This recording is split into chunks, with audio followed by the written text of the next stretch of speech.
Hey everybody, welcome to the Dungeoncast. I'm Brian. And I'm William. This is the podcast where we talk about everything tabletop role-playing games. And today we're going through a step-by-step process of building a dungeon. 1, 2, 3, 4. Shout out to Welcome adventurers to the Dungeoncast. Hey, Brian. Hey Will. How you doing today? I'm swell. You're swell. I'm swell. How are you? I'm fabulous. Excellent. Will, what's a dungeon? What is a dungeon? That's a good question. What the fuck is a dungeon? Because you have your tabletop, and on top of it, you're going to role-play a game. Sure. Yes, absolutely. Absolutely you are. So you're going to make up this world and run adventures to adventure through them as Dungeons and Dragons demands. Mm-hmm. Eventually, you're going to get to the dungeons part of the Dragons game. Yes, absolutely. So what is a dungeon to you? What is a dungeon to me is a structure, usually, although I think there can be some alternative cases. But I think it's a structure designed to be filled with challenges, obstacles, hazards, and goals / rewards for a character or group of characters.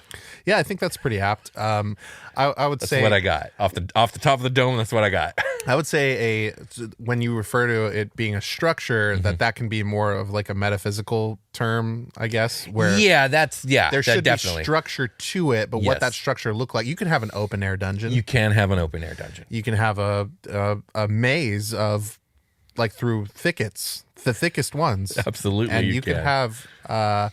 Traditionally, I think of like when you think of a dungeon, in fantasy, that's like underneath a castle. There is a channel or tunnel system or some sort of labyrinth grid style full of rooms and prisons and things that should not be at levels above in the normal common areas, I guess. Sure. But it's full of dark, dastardly stuff. Yeah, that's your classic old school dungeon for sure. Yeah. Which is as relevant today as it always has been. Yes. So beneath, like, to the dungeon with you, and they go like throw you in the brig, essentially. Sure. Yeah. But yeah, that's what it is. How do they get in your world? Mm-hmm. You have to put them there. Yeah. When you're designing these things, and since they can be pretty much anything, anywhere. Yeah. I think it's also important to note that I don't think characters necessarily realize they're quote unquote in a dungeon all the time. So I think sometimes it is in world obvious and true. Yeah. But I think other times they are just, for example, we're going to talk about Pokemon. Pokemon often uses corporate buildings as dungeons. Yes. And you have to climb through corporate buildings. And is that a dungeon? Absolutely. It's a big bureaucratic mess in there. It is, absolutely. For some reason, you're teleporting across floor tiles. But hey, we're doing it. Yeah, absolutely. It's true. There's a lot of it's a good one too. You need key cards to access certain areas. Then you may or may not ever go to a room and find an item that's there. So we in Supercross Saga, we did a crashed starship. We did a couple crashed starships as dungeons. Yeah. So, yeah. And as players, you kind of recognize, you talk about it. Hey guys, we're doing a dungeon crawl today. Yeah, exactly. But as characters, you're just in this spread out space. Yeah, we got to go into this area and do a thing because we have a goal. Yeah, usually it's got some expanse and you're going to spend some time there, at least a session. So those are kind of the parameters of what the game means by a dungeon, I think. Sure. Yeah, I agree. Let's get into the notes as written, though. Okay, let's do it. So, step-by-step building a dungeon. By the way, this is a patron-voted episode. I don't think we mentioned that. Thank you, patrons. This one's been a long time coming. This is probably the longest run, the longest polled, nominated topic. This one has been in the fighting for a top spot for like half a year. Do you want to make episode suggestions? You can do so at patreon.com/thedungeoncast, where Will puts up a poll for the patron voted episode of the month. Patrons nominate topics, and then they are put into another poll where they are voted on. Indeed. And then we do the topic. Indeed. So, step-by-step dungeon building. The first step that I take, and I guess I should have a little bit of a caveat at the beginning of this. This is how I do it, guys. This may not be how you do it. This may not be a way that works for you, or it may be a way that really enhances how you do it. All I can do is tell you how I do it, and hopefully it helps you guys. Yeah, and I'll help. Thank you. So the first thing I do step number 1, decide on the dungeon that you are building. What kind of structure or location is this? Why is the party going to said dungeon or location? And what dwells now within this dungeon structure location? Every dungeon has a story, has a history, has a reason for being. What is this dungeon story? Yeah. The reason this is the first step for the most part is because this information is going to inform the rest of your decisions and make a lot of your decisions later on in the step-by-step process much easier and much more intuitive, I think. Yeah. To give an example, I've recently built a dungeon for my ongoing 5e campaign.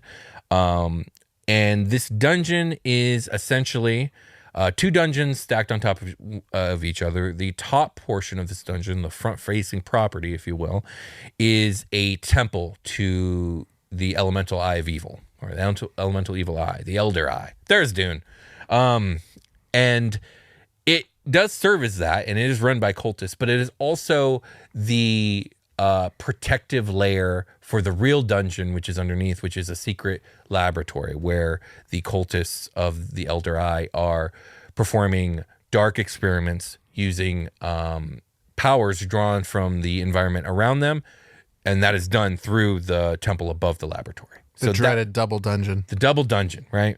And there's a few other things going on here, like there is a nearby dragon in the region that's not pleased about this new structure in its area and wants this thing to be gone. And the cultists have taken measures of putting up a ward that prevents the dragon from approaching. And there are a number of other things to take into account here when it comes to this location, because this is all going to inform the rest of it. Yeah. It's something that there's inherent risk into going into these places because there are inherent rewards typically that are, whether they're treasure or story, but I'm sure we'll get into that. We'll get into the construction and the setbacks and all that other stuff. So the next thing, step 2, is decide on the style of presentation. And what I mean by this is this dungeon going to be presented in strictly theater of the mind? Mm-hmm. Is this going to be a fully drawn out in grid paper, or taking it, step by step?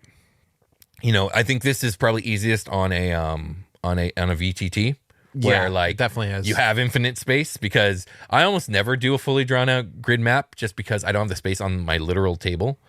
When it comes to drawing on grids, doing a preliminary sketch off of a grid on just blank paper is probably better to sort of conceptualize, like, yes, I have a room here that connects to these rooms, and then you can kind of write your footages down and then decide how much space you need for your map. Sure. So you're not running over the edge of the map and like, dang, I'm out of tiles. Right. And that being said, even when I do run Theater of the Mind, I usually have my own little private map on my own little tiny grid paper that I have drawn out. Yeah. To help me keep track of things. I do tend to, in my personal games, because our recorded games are different, that's a different beast. But in our personal games, I like to do the in-between, where for any room that location and a grid is useful and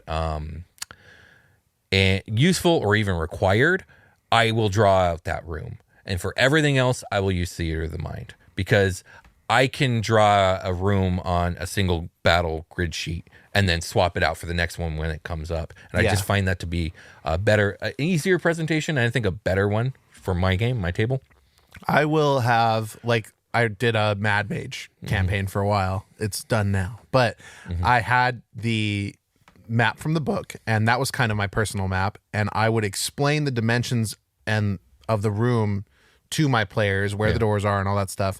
And I believe the Player's Handbook or the DMG, one of those, tells you should assign somebody to map making for the table. So I'll give them materials, whether it's paper, pen, or like marker and whiteboard. But one of my buddies had a Surface, like a Windows tablet, and he had a map making program because of the line of work we're in. He just had that. So he was doing it in CAD. People might be, there's lots of industries that use AutoCAD. So if you're listening to this, you can use CAD. He was going into CAD and drawing what I was explaining. Oh, that's cool. And then he was showing it to me, like, did I get it right? And I'll be like, you should add this and this here. Actually, just look at it, And he's like, oh, okay. And so he had his own drawn version of the first level of the Mad Mage's That's temple. super cool. That's badass. Yeah, and I think that's a great way to kind of go about it and get a rough generalization of what the dungeon looks like as you play through it, because the players shouldn't know what the whole dungeon looks like if they've never been there before. That is one of the drawbacks of using the full grid system or fully drawn out grid of the map is, it's hard to hide all the different hallways and twists and stuff. True, you can use a VTT like Roll20, Which helps you do that. Yeah, and tremendously. you have like, what is it called? The dim light? You have it's Fog of War. Fog of War, yeah. So, and it's very useful, and I do use that in games that I run sometimes. So Yeah, it's cool, like illuminating areas. Like, okay, you did the room, it's illuminated. Here's the map, and then now the next door you go through, everything's you can only see where you can see. exactly. So if something's going on in a place that you've already been, you wouldn't know about it. Right. So keep that in mind. Indeed. Moving on, let's actually talk about the dungeon's construction. So consider purpose and functionality of the dungeon. You already know what this place is. You already know the story and who lives here or doesn't live here. Now let's talk about the actual functionality of a dungeon's ecosystem, right? Because if it's a place that's like populated for a reason, like a temple, well, temples should have places of worship. They should have living spaces for the now or former custodians. They should have places where they hold offerings or give offerings and storage facilities and a bunch of other things. Not to mention whatever cool, magical, divine like rooms are going on here on top of that. I think it builds for a better dungeon when the dungeon makes sense and it doesn't just feel like this artificially created death trap place. Which there is one. Yeah, and those Tomb of places Horrors, exist. Yeah, right? Tomb of Horrors, right? And often is the case of like this place is built by a wizard or a mad wizard for the intentions of protecting or trapping or whatever. To literally be a random assortment of death trap rooms. Exactly, which those are very cool. And if that's what you're building, cool. You roll with that. But I think a lot of times, I would even say most of the time, it's probably not that. It's probably is something that like its functionality should be considered. Yes, your dungeons are going to have levels of difficulty, and that's going to scale as you play. So the Tomb of Horrors is something you do towards the end of your campaign, where it can be. I mean, like death is how much do you want people to die? Yeah, exactly. Tomb of Horrors is designed to kill people. High level adventurers die in the Tomb of Horrors. It is, and if I'm being honest, I'm pretty sure the 5e Tomb of Horrors is like super tame compared to like the older. That sounds about versions. right. Yeah. 5e's dumbed down all their. No, dumbed down is not. They promote the play to. They tilt the play to be in the player's favor. Yeah, I agree with that for sure. And I think thinking about this functionality and listing it out, castles should have courtyards, battlements, halls, living quarters, a donjon, towers. List these out and decide which ones you're going to include. Decides which ones you're not, and keep those in mind as you're mapping out this dungeon, right? Build the dungeon as if it were an actual location and not just a maze of room and monsters. We kind of already said that, unless it's supposed to be a maze of room and monsters, which is also cool. Considering the functionality of the dungeon can help a DM decide the layout and number of rooms a dungeon has. On the meta side, consider whether you want this to be a linear or non-linear experience, right? So okay, we're going to keep using the castle for a minute here. So it's a castle, meaning that like you normally shouldn't have a linear experience necessarily, because like you'll come in through the portcullis or whatever into the courtyard, and then there's going to be multiple directions you can go, multiple rooms you can go. Yeah. So you're probably not going to have a linear experience here unless you want one, in which case you just have to take the steps to make sure there is one, right? It's like, well, you actually can't go down this hall because it's been caved in and there's no way through, right? So we've now cut this off. Right. Okay. That tower crumbled, so you can't go in there, and you do all this ahead of time. So now you took all the functionality into account. You've built this space, and then you kind of made it linear by knocking out all this stuff, right? And it works in world because this is a dilapidated building that fell centuries ago, and now like a roost of harpies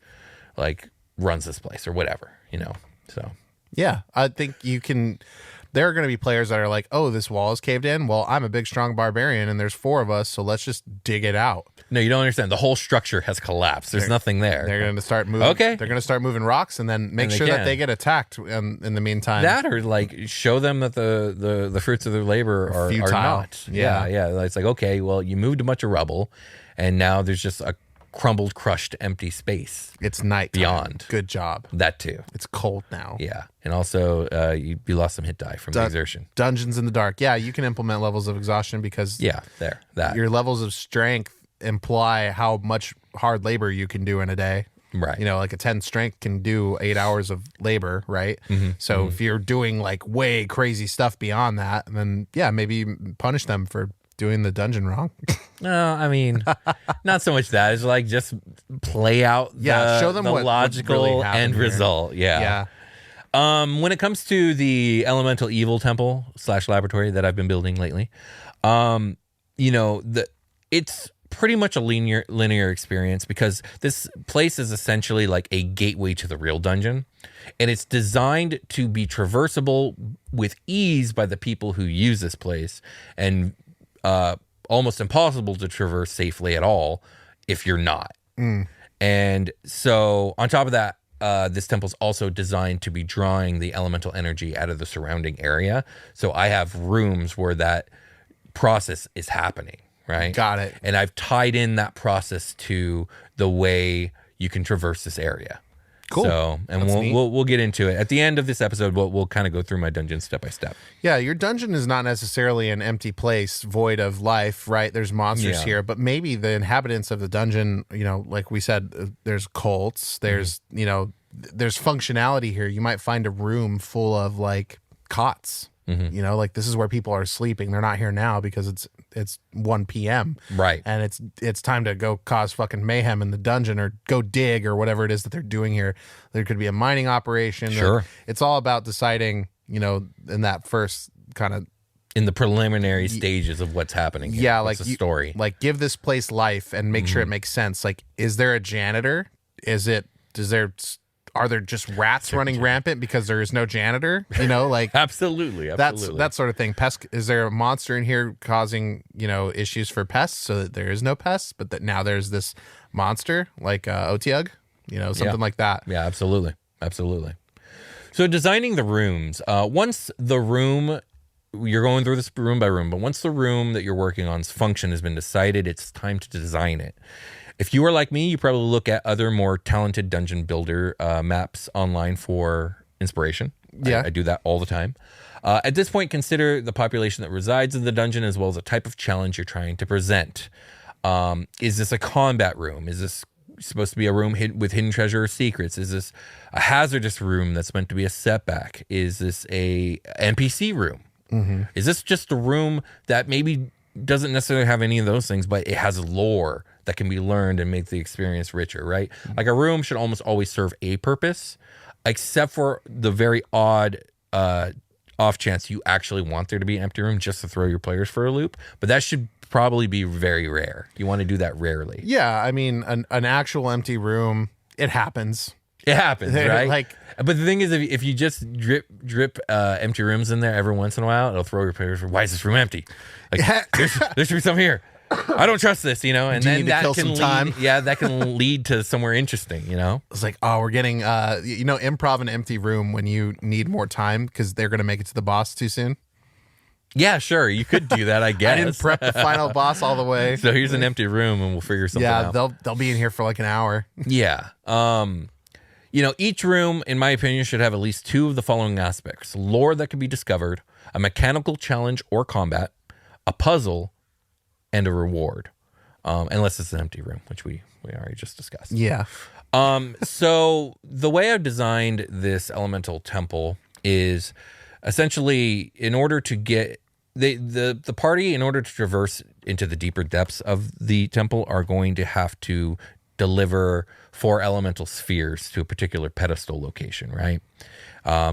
They don't know this, but these spheres are part of drawing out the energy from the environment, but then they are usually transferred to the pedestal by the cultists in order to siphon the power back out of the spheres and down below. Okay. Right? So this is a process that is happening.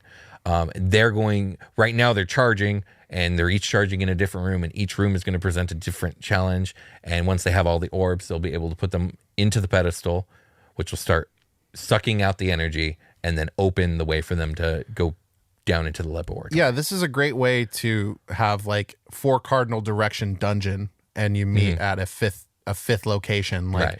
I'm gonna go explore this pentagon of areas, and at the final one, I have to gather all these spheres from these 4 areas to unlock this last area, Which is Right. actually just another dungeon. Yeah, and you could have walked here at any point and looked at it and maybe forced the door, I guess, but probably not. Probably and then not. you realize I have to go somewhere else. Yes, which and is that, cool. and again, we will go through the dungeon step by step. But yeah, essentially, there's the entryway. There's going to be a big setback area for people who don't belong here, and then there's going to be the main hub with the pedestal, right? Right, okay. And then there's going to be hallways going to 4 different rooms. Yeah, Zelda games are great for dungeons. Zelda games are great for dungeons. They have some. Ocarina of Time has some of the best dungeons ever designed and for sure. Like Yeah. the small key system, I think is great. Like, you get into a room where you fight an enemy, and then a chest is revealed to reward you, and maybe it's the compass, but it makes your life easier in the dungeon. Yeah, although I think that leans a little bit into the mechanical video gamey style, which can be cool. Yeah. But just you use what works for your style of campaign, right? Yes, a key is a great way to get your players to do the room, Yeah. essentially. And I used to do key cards with you guys in Super Quest Saga all the time. Yeah, like we have to fight this guy and kill him and take his key card, or Right. whatever it might be, so that we can progress. Otherwise, Into you the can't classified progress. zone that Yeah. this guy has clearance for, but you guys don't. And it makes sense. I mean, like, Try to make it make sense. it makes sense in the lore to have it be this, and it makes sense for the game, and it's fun for the game. Indeed. So, yeah. Indeed. So at that point, I have some other tips, using tools. I want to really, really encourage the use of tools. So map makers and generators are cool for folks who work better with something to just fill in. I'm one of those people. Like, I can't just draw a map and be satisfied with what I come up with. I need a basis to build it on, right? So whether it's like I'm looking at just like other people's dungeon rooms and just taking those shapes and then filling in myself, for whatever reason, my creativity works better like that versus if I just have an open canvas. Like, I can do almost nothing with an open canvas, but if you give me some structures to build on, I can go crazy. Yeah, use those random tables to kind of help you figure stuff out if you feel like you're in that situation, looking at that open canvas and don't know what to do. Too many options. Start randomizing them, I guess. Sure, yeah. It's one way to do it. Random tables, trap lists, puzzle lists, all great. I don't necessarily roll on them. I usually just like them as lists. Give Oh, me yeah, a list totally. of ideas, right? This would fit my thing Yeah, better, so I'm picking it. My fiance bought me 2 books. One is it's just a book full of just hundreds of random tables for any kind of thing you can think of, and the other is a book full of traps, hazards, setbacks, actual dungeon rooms, and a bunch of other stuff. And I peruse it all the time. I'm like, oh, that's a cool idea. But being the person I am, I'm almost never happy with the idea as it is presented. I'm like, this is cool in concept, but I'm going to change like 80% of it to be what I want. Right, yeah, that's good. And that's what I tend to do. So having those like just on hand to peruse and to get inspiration from, like, go for it. Do it. Don't feel like, you're not using your own creative ideas. Like, being a DM is supposed to be fun and satisfying. Like, don't make it work that's miserable or too difficult. There's no reason to do that. There is no reason to do that. You can also, if you watched last episode, tap into the 470 plus traps that were published. Bro, officially by I keep the 4th 4E edition. compendium on hand for anything I'm doing, no matter what game I'm running, because of that reason. That's what I'm going to start doing. There's Yeah. absolutely no reason that I shouldn't use one of these 477 pre-written traps. Exactly. In one of my dungeons. Yeah, 'Cause it's- adjust the numbers as you need. The idea is what matters the most. Agreed.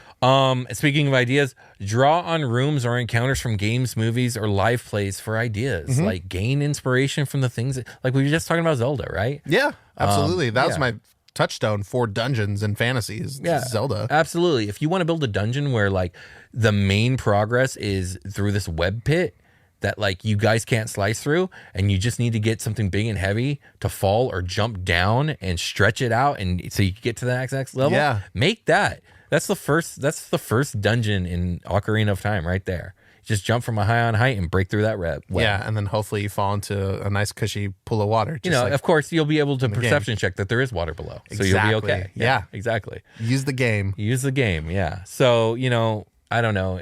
Indiana Jones is another good one to draw on. Hell, you did a whole series based off Batman, the animated series. Yes, I did. Yeah. Like, there's lots of cool. There's so much inspiration to be had. Don't be afraid to use it. Redress it. Change it.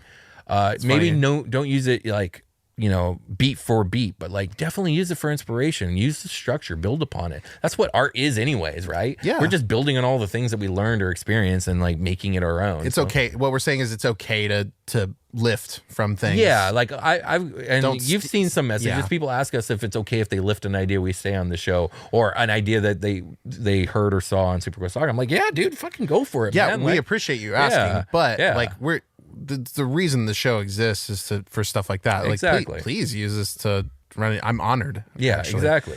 Yeah, Like, I don't own the idea of a sideways crashed ship. You know what I mean? right. That is just a concept that exists, and you can use it just like I did. Yeah, and For a dungeon. you will take fall damage in there. Yes, and gravity will be sideways because of it's sideways Reasons. or the dungeon is sideways. It's funny for FBATs. I used a lot of the dungeons. I manifested dungeons based off of like a few scenes in the show. It's like, well, it's a laboratory, and then I get to like plot out like what that laboratory might have looked like if you dungeon crawled it. Right, So exactly. that was Yeah. cool. That is super That cool. was a fun thing to do. It was Yeah. like, oh well, they kind of can, you know, Batman.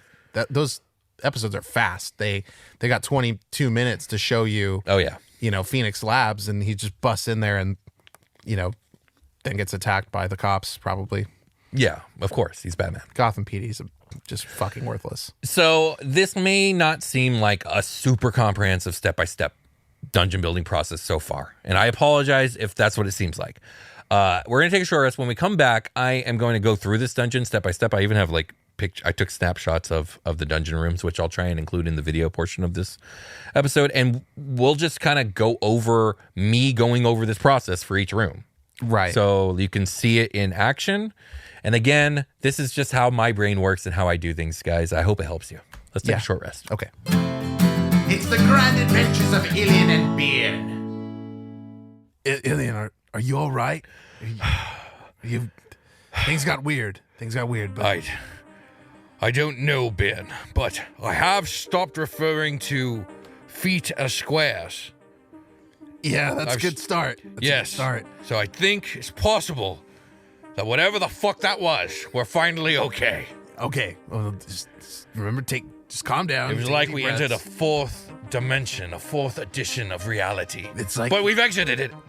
I hope so. This is very strange. I felt weird. I felt old and new and old at the same time. Everything was so different. Anyway, look, why don't we take a reach at something a little more familiar? I think I see like a cave. Could be a dungeon over there. Why, Ben, I could go for a dungeon delving. Yes, I could. Yes, after that, whatever that was, I need something familiar where I feel like I'm in control of myself again. Same, big same, and maybe, who knows, it'll help us get down the mountain. Could be a shortcut. Yes. Oh, wonderful. I love the positivity. Let's go. Yeah, it's a good looking cave entrance, nice and damp. And look, it's even dark inside. It's quite dark, yes, and it smells terrible. Oh, Yeah, I'm elated. classic stuff. Fantastic. Let's go in. Oh, Ilian, do you see? There's some sort of strange man creature in here. Where? There, I don't have dark vision. they're standing in front of that door. There's back there. I see him. This is a rare creature indeed. Oh, boy. A rare blend of man and minotaur, commonly referred to as a manitor. If someone say Manitor, it's me. Matt, yeah. Oh, you're speaking to us I'm now. a Manitor. Who are you? I am Ilian the Green, wizard extraordinaire, holder of the orb of ether's net and seeker of the pendant of plenteous patrons. And I'm Bjorn, the Bewilderer. Well, you trying to come in the dungeon then, huh? Yes, do you have a problem with that? I do. And to come through my dungeon, Ben, be ready. you're gonna have to give me a password. Words which you use, with which you must pass. You understand? Yes, I am familiar with the concept. All right. Do we have any clues to what this password could be? Just some rules, some general rules I have to explain to you. Okay. You be listening up? Please, I am listening. How about you there, sir? You got your listening ears ready? Yeah. All right. First things first, it needs to be at least 8 characters long. 8 characters 8 long. characters long. The next thing, it's gotta contain a capital letter. At least one. Okay. I'm not sure how to do that verbally, I'm but not done talking, okay. not I'm done sorry. talking. I'm You sorry. also need a special character included. What? And numbers. What? Numerics. Okay. You said you're a wizard. You should know what numbers is. Yes, I am familiar with not just numbers, but numerology. You don't have to But speak disrespectfully. what- He knows what numbers are. What special characters are you referring to, and how can they be used verbally in a passcode? I've got a long list of special characters right here that you can use for your passcode. We've got a little line with a little dot underneath it. We've got this one that looks like an A with a little loopy that goes around the outside. This one is just some hash marks. You've seen that before, ain't you? Yes. This one is a sign that means money. It's a sign for money. This one is what you use in mathematics to do percentages. This is like a little uppy arrow. Okay, I see the list. Thank you, Mr. Manitor. This one they call ampersand. Not sure where that name comes from, but a lot of people don't know that. I did. I'm sure you did, Mr. Wizard. Well, if you know everything, what's the password, eh? I'll give you 3 tries. You get them wrong, I'm kicking your ass, and you're getting out of here. Did you say he's gonna kick our ass? Ben, this Manitor is quite confrontational. He's quite. You're quite confrontational. Yeah, all right, we're gonna guess the password or not. Fear not, Ben. For I, Ilian the Green, have the answer for which we seek. Remember, long ago, in like the second or third episode of our most recent adventure, we came across a passcode that needed to be used, and I looked into the depths of my orb of ether's net, and I searched the worldwide web of the other dimension, and I found the answer for which we seek, and it is here today that I will reuse this passcode. Get reckoned for 2069! That's supposed to indicate an exclamation mark at the end. Oh, all right, so that's your special character. And we have the numbers here for 2069. Get reckoned. And then, what is your capital letter? Well, the first one, of course. The G. All right. Yes. Choice. Oh, what do you know? It's right. What? You got it. Yes! That's right. Yes, Seabird, I told you. Well, you're clearly supposed to be here. Yes, So absolutely we please are. feel free to enter and leave the dungeon at your discretion. And I shall. Wow. I can't believe it worked twice. Weird. It's weird that it worked twice. Yeah. Never doubt a green wizard. Well, let's go in. Let's do this. I can't wait to see what monsters we're gonna kill. It's even damper and darker down there. As it should be. Do we ever get that Manitor's name? No, I don't think we did. Oh well.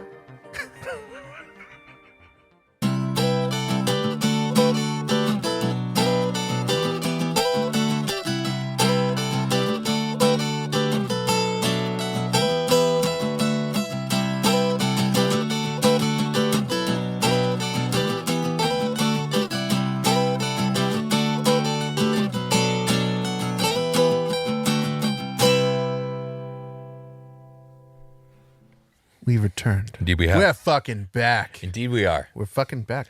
Hey, did you like that thing you just heard with our adventuring people that we improved? You can support Alien and Bearden by going to patreon.com/thedungeoncast. We've got lots of cool stuff. This episode manifested via Patreon and the patrons that exist there to help us decide on what to talk about once a month. So please go there, support us financially. It's like the best. The podcast, I don't know if people have heard about what's going on in the advertising realm of podcasting, but it's a fucking nightmare hellscape. A couple years ago, it just all went to shit. and did. it never really recovered. No. And so Patreon is one of the best ways we can rely on financial support to continue to do the show. Feed my children. Feed Will's children. They're so hungry. My God. Okay, no, they're fine. They're fed. Well, they're fed because of you. They are fed because of you guys. Thank you, guys. Thank you. Help keep the lights on at the show. There is a cost to making the show. There is. It helps a lot that we have such a dedicated group of patrons. Tell people about it. You can get cool stuff if you go to patreon.com/thedungeoncast, like early episodes, access to show notes. We got actual play stuff. We have a tier in space, which is all Ilian and Bearn content, which is there's some really cool stuff there right now. Exclusive merch, etc., etc., etc. Just like the Wonka Man said. It is. I haven't seen The Gene Wilder Wonka Man, not the Timothy Chalamet Wonka I'm trying Man. to think of that scene where he says etc.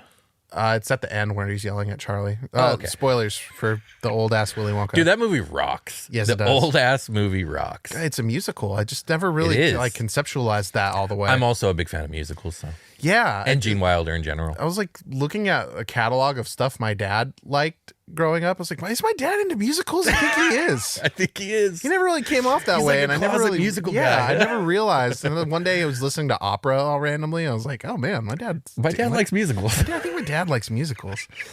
Well, I agree with your dad. Musicals rock. Yeah, they're good. Yeah. They're pretty good. All right, let's talk about dungeons. Yeah, we should talk about the dungeon that is my heart. It is full of poison traps. Oh yeah, Just scary. getting gassed. I love those traps where you are fiddling with something that's supposed to be a door and then you just get blasted with fucking poison and it Yep. kills your goblin NPC that was running around with you. Yep, classic. Classic stuff. Classic stuff. Okay, so let's go through my elemental evil dungeon that I've done built, or at least I built the first half of for my personal D&D game. And like I've already kind of established in the first half of the episode what this place is. So standing outside this dungeon, the party will be probably next time we play. They will find themselves in this desolate wasteland area on this island, which is otherwise quite rich in life and tropical and robust and all that other stuff. First sign that something's wrong here. The other sign is that they'll be standing before a ziggurat, a very foreboding ziggurat made of black stone with this weird symbol etched, all over it. There'll be some like arcana rolls to see what the symbol means, et cetera, et cetera. Dungeon lore. Dungeon lore. Have a story for Have your a dungeon. story. There's one of the points. Exactly. Tally. So then there will be an area where sacrifices can be left outside, and there'll probably be Fuck yeah, some dead goats. very very dead goats. There'll be like some very like dark what's the word I'm looking for? Implications all laid out there. And then they can go down into the dungeon. So the first room is the major ward area to keep outsiders out, right? Cultists need to come through here to collect sacrifices, and they need to get back in easily, but they don't want anyone else to do this easily, right? So I perused through some books I had, and I found a really cool pre-designed room called the Switchbacks, and I took that room design. I changed everything else about it, but I took that room design, and it's essentially a long hallway that switches back and forth, and back and forth, and back and forth, like the name right? implies. Like the name implies. Switchbacks is a hiking term. It is a hiking term. It is true. And essentially, this room is full of secret doors. And the cultists, of course, know where those doors are. And if you know where they are, it's just a straight shot from the entrance through this room into the real entrance, right? Okay. But the players, it's going to be really high DC. I don't expect them to find it, at least not right away. Okay. And so they'll have to be going through these switchbacks, right? These dark, unlit switchbacks, in which, by the way, the passageway is 5 foot in space. So it's not a very wide. Like, characters can't be shoulder to shoulder. They're going to have to be in single file line going through these switchbacks. And occupying and keeping these switchbacks quite clean is a gelatinous cube in waiting. Yay. And it just, goes up and down these switchbacks, absorbing anything that it comes across, just back and forth. Dungeon Roomba. Dungeon Roomba at work. And I want to say that this table, with the exception of my fiance, who's a player, is full of absolute newbies who have never played before. So if this dungeon seems like it hits a lot of tropes, that is very much on purpose. I want them to experience some classic D&D because I want to get them hooked now. I think that's great for a general episode builder. Like Yeah, it's a good one to hang on to. Yeah. So in this, we've kind of gone through my process, which is we've established the story of the dungeon, and we already know what the dungeon is, and we decided how we're going to present it. I have a little map here for this particular room, and now I'm constructing the rooms, and I'm thinking about functionality, I'm thinking about purpose, and I'm thinking about the type of challenge I'm trying to present the players on a meta level, right? So that's the first room. Then the second room doesn't have a map because the second room is essentially the hub, right? This is the area where once all the spheres are collected, there's going to be a pedestal, probably like a mural. I haven't really decided on the details yet. And placing the spheres in the pedestal will cause the walls to move and reveal that there's stairs going down to a deeper dungeon, right? Very cool. But impossible to get through outside of having like a ton of dynamite, which doesn't exist in this world, to blow up the wall. Impossible to get through without exploring the 4 other adjacent rooms, which there will be doors going into. I only have maps for 3 of them because one of them doesn't need a map. But you have probably guessed that the rooms outside of the central pedestal area are going to very much follow the themes of the 4 elements. Yeah. So we're going to have an orb of fire room, an orb of water room, an orb of earth, orb of air. I mean, that's going to inform all the dangers. Exactly, right? Yeah. That informs all the dangers, right? That's exactly right. So we'll start with the orb of fire room, which essentially is going to be a doorway opens up, and before the party is going to be a long aisle of this black stone, which is like a catwalk above a pit of boiling magma. Cool. Right? Liquid hot magma. And at the center of the room, this catwalk of stone leads to an octagon of stone, and at its center, on a pedestal, will be this orange burning, orb. Right? And they won't know what the fuck it is, with like a cool, dark, upside down pyramid design like above it. Kind of like it isn't in Breath of the Wild, like when the places where you put the tablet, how it has like an obelisk thing coming down. Yeah, it's gonna be like that. Teardrop. Yeah, exactly, but more pointy. Okay. Above the sphere, right? And then there will be a couple platforms out on the lava. It's like a 10-foot drop to the lava. And they just play a part in when it comes to movement, because there will probably be a combat in this room.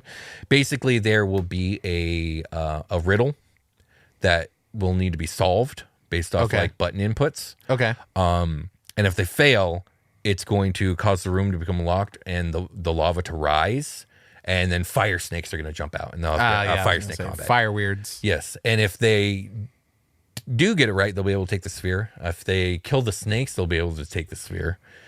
And that's that room. It's here we have a puzzle, we have hazardous lava, and if you guys fuck up, here's a fight. Yeah, so you're not making the lava rise up and kill them. Right. Like they can't die in this room unless the game says they die. Yeah, in the no, room. the lava's just going to rise up to the platform level, so the snakes can just kind of flop out. Gotcha. Yeah. And again, when I think about like functionality for the cultists, right? It's like they already know the answer. They just come in and go boop, boop, boop, grab the sphere, humdrum. Right, yeah. So there we go. That's one room. Next, we have the orb of water room. So this room this one took me a while. So basically, they're going to walk into this large kind of like sewage area. Not sewage, but it's going to look like a pipe. It's this large room with bunch of pipes in the walls, right? And on we'll say southern slope of the room, there's a large pool of water that like fills up half of the room, right? And along the wall are huge shards of ice jutting out of the wall. And embedded in that ice is going to be another orb glowing. Yeah, we got an orb of water here, right? But it's in the ice. The only way to get it out is to melt the ice, and the ice there's just a massive amount of it. So like burning all their spell slots, though it will help, it's not going to get the job done. The only way to get the job done is to fill the room with water, which unfortunately, to do that, there are some levers on the northern side by these pipes, right? And there's going to be a lever for drainage, for draining the room, and then there's going to be a lever for filling the room. And neither lever of those levers can be pulled until you pull the lever that seals the room. So you have to be sealed in the room to do it. Got it. So essentially this water is going to rise, and as it's rising, it's going to, melt the ice. And unfortunately, though, because of the slope and the currents pumping out of these pipes, it's going to cause it to be sloshing in like massive waves. And so they're going to essentially have to endure being tossed about and the danger of being tossed into the spikes, the ice spikes. Okay. And then, room's full, we can't breathe, get the orb, and let's pull the lever again, right? So it's going to be survive the hazard room. Cool. Okay. Yeah. So my idea here with the cultists is like they're elemental cultists, right? So like they could probably just like shape the ice and grab the orb out, and they're not really worried about the rest of it. They just do magic. Yeah.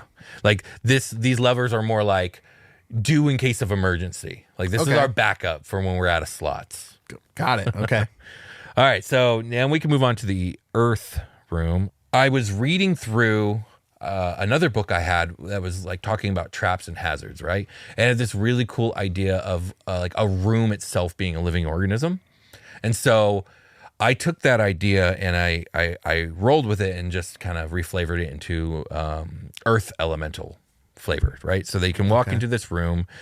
The orb is going to be on a pedestal surrounded by like the grimiest, nastiest, slickest mud you can think of, right? And there's going to be 4 obsidian pillars that are also surrounded by like the nastiest, slickest mud. Pulling the orb off the pedestal is going to cause the room, which is itself like a sealed earth elemental, to come to life, right? Okay. And the earth elemental is like sealed here through the power of the pillars. And essentially, it's going to be able to attack any and all people in the room at any given time. It's basically like it's going to take layer actions. Okay. Like on DC 20 or whatever, or initiative roll 20. And the room's going to have like 250 hit points, but have like an AC of 8 or whatever. And like they can slash at the room to try and take it down. But if they take down the pillars, it'll come down faster. Okay. But the problem is the mud around the pedestals or around the pedestal and around the pillars is difficult terrain, and for every square of movement you have to make a dexterity save not to slip and fall prone. Okay. So yeah, it's like a combat, but it's also like a puzzle at the same time. That's what I was going with here. And of course the cultist would have a spell to keep the elemental calm or whatever and just grab the orb, right? Gotcha. Okay. So that's the earth room. The air room, I decided was going to be completely non-combat related, and essentially it's inspired by some rooms I remember vaguely from like Twilight Princess and Wind Waker Zelda, where they're going to walk into a room that is very dark and empty, with the exception of like immediately after walking into the room, there's a drop off of like 40 feet, right? Okay. And you can, if with dark vision and stuff, you can see down. It's just an empty room with this drop down, right? And it also has a really high ceiling. And then there are 2 pillars with something that they can't quite make out on top of each one. Mm-hmm. And then across the room, embedded into the wall, is an alcove with the air orb on a pedestal. And the whole room is going to be like whistling and howling with wind, right? And the idea here is that the wind here are incredibly strong and very unpredictable. And as long as you're not wearing heavy armor, you can jump out into it and it will start moving you about, right? Okay. If you're a character with flight, you have advantage on the checks to try and like control your movement. But otherwise, you're trying to control your movement to get to the orb. Except for I did forget to mention the orb will be locked behind like a portcullis. There we go. Oh, okay. Cool.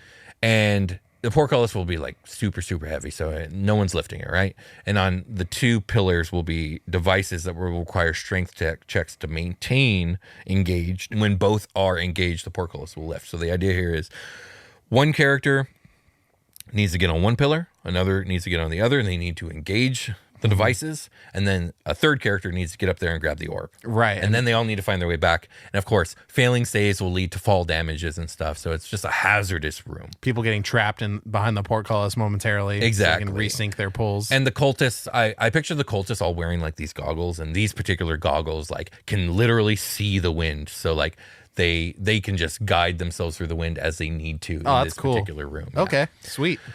So yeah, that's essentially it. Once those orbs are gathered at the pedestal, the mural will open, the wall will open, they'll be able to descend down. Then there's going to be a room that has like a magic crystal at its center and another pyramid type structure that's like seems to be drawing energy out of it. And the orbs can be placed here as well once this doors open. With sufficient checks, they will discover that this crystal is serving as the dragon ward, and if they destroy it, the dragon ward will no longer be warding. Okay. Which in this case is very pertinent because they've made a deal with the dragon to try and like clear this place because the dragon wants to get in here and stop these people. Okay. And then after that, we'll get into the laboratory, which I have not built yet. Gotcha. Well, I like this dungeon a lot. It's got like a lot of good flavor for what you are trying to get out of it. It's got 4 good rooms with puzzles and danger.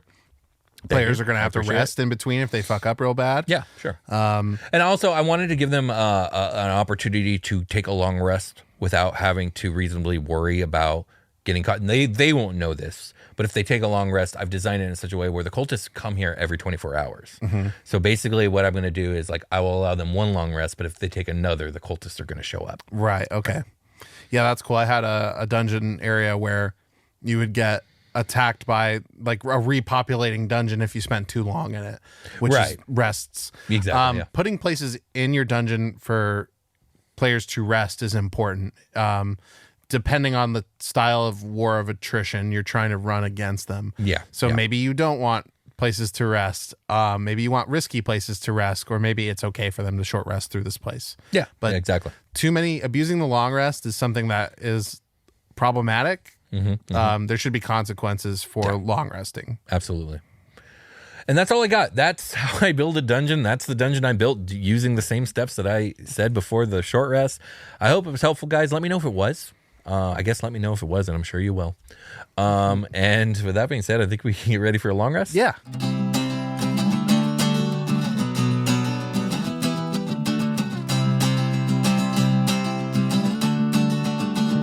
Hey, everybody. Welcome to the long rest. We're going to design some slippers now. Are we? Yep. What function do they serve? Keeping the toes from freezing. But what's their story? They have, they need to be washed probably. What type of challenge do they present to the player? If you try to walk backwards in them, they slip off really easily. So you should really kind of cater your movements to keeping them on, which is like, scuttling 180 degrees to do turns instead of just walking backwards. You know what I mean? That's a well-designed slipper. I think it's a poorly designed slipper. I think like Crocs are kind of well designed, but are not good for warmth and stuff. And no, there's definitely like not. moccasin style that go around your whole foot, but these slippers are not. They don't have a back. So Are Crocs the ugliest footwear? it depends on what generation of folks you ask. I find them hideous. They're bad. I think they're objectively bad looking. Okay, Yeah. that's how I feel too. Okay. Yeah. The ugliest though, I don't know. They're definitely the ugliest thing lots of people wear. I don't know if I've ever caught someone in the wild wearing it, but then again, I'm not looking at people's feet that often, so I don't know. Some people do look at people's feet very much. Some shoe people culture's real. make a hobby out of it. Anyway, if you want to support us, go to patreon.com/the Dungeoncast and give us money. Thank you. No, we really appreciate everybody that is on Patreon and helping support the show. We kind of mentioned how the volatility of podcasting advertising has gone over the last few years.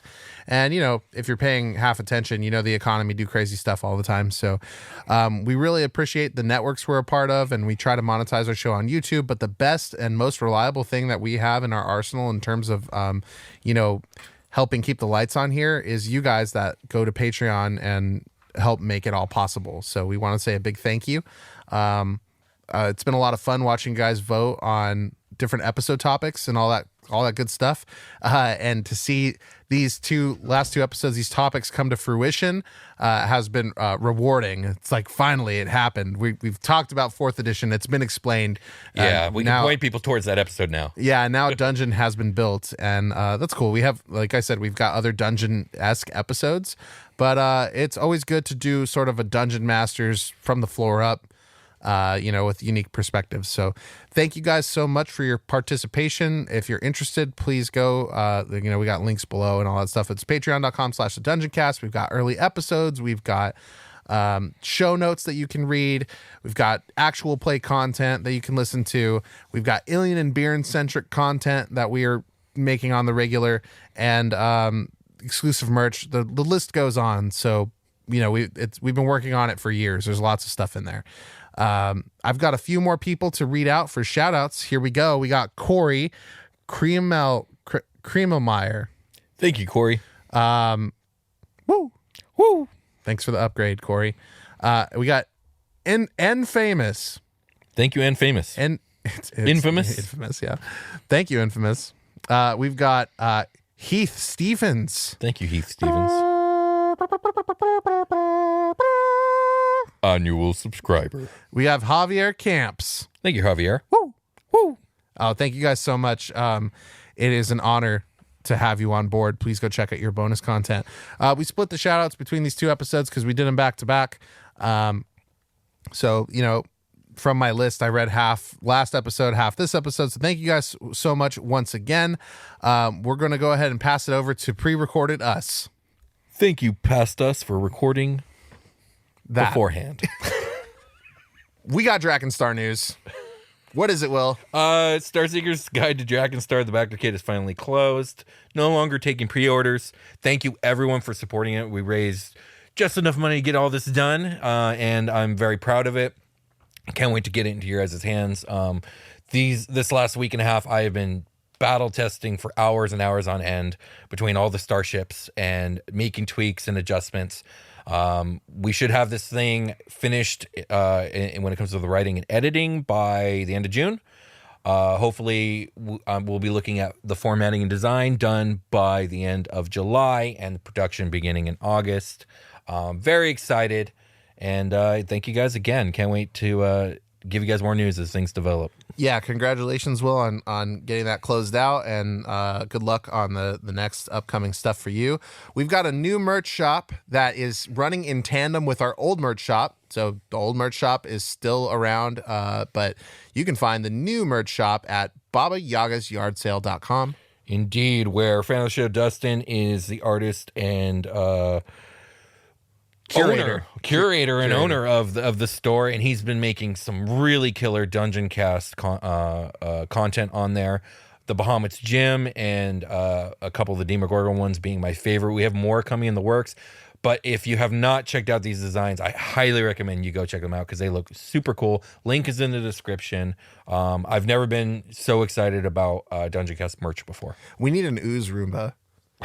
Absolutely. Anything ooze related, I'm super down. I need to make some orders. I need to order some of these shirts and sport them on the show. We need we need an ooze Roomba with a claymore poking out of it. So one that can also is home defense. Absolutely. It cleans your house and stabs your cat. Well, talk to Dustin, man. Yeah. See what it's. Maybe he'll hear this and it'll happen. Anyway, thank you to everybody who has been sending letters, emails. We are going to be reading those at the end of the show. So if you want to reach out, I believe it's 1784 Upland, California, 91786 for our PO box, but that is down in the description below. Do not go off of what I just said. And then you can go off of what I'm going to say for this. You can email us at thedungeoncast@gmail.com with some fan mail. We will read it on the show if it's appropriate. If it's inappropriate, I'll just look at it and giggle. And if you guys want to do that, we're also, as you know, reading YouTube comments, Apple Podcast reviews. All this stuff is really great. We like interacting with you guys, but the Apple Podcast reviews in particular help boost the show. The algorithm notices your love and will peddle it to others that may want to love the Dungeoncast as well, even though they don't know it yet. Yeah. Also, feel free to send questions if you have questions for us, and if they are on topic, I don't see any reason why we can't read and talk about, answer those really quickly. Yeah. You guys don't know the future of what we're going to record, but True. If you had a question about something we said or blah, blah, blah, YouTube comment is good, but email or, snail mail is fine too. Yeah. We'll read it. Anyway, we got Social media? Social media plugs. What do we got going on in social media, Will? We got Instagram. We got X, formerly known as Twitter. We got Threads. We got Mastodon. Links are all in the description. I have been a little bit more active on there lately, but whenever there's something pertinent, you guys will be seeing stuff on there. Yep. And we've got Discord. So if you guys would like to join our Discord, that's you can the big one. Ask us in real time, more or less. Yes. We do get around. That's where the community for the show in a big way lives, is on Discord. It's constantly awesome to see all the chatter and all the sharing and it's just the bonding, and us getting in there too in the mix is nice. And I would say that's the number one social media platform for the Dungeoncast is check out the Discord. Yeah, it's more like a greater tabletop RPG sort of community. It kind of extends beyond the Dungeoncast. But, It does. We are on there and available, including Jake, your special guest Jake, and Josh Freeland, who will answer questions. A lot of people will tag them for Super Quest Saga stuff sometimes, or FBAT stuff. So go check that stuff out. Are we missing anything? Is that the end of it? No, I think that covers it. Yeah, really, man. Does. All right, well, we're gonna call it a game. All right, we'll call it a game. We'll talk to you guys later. Bye.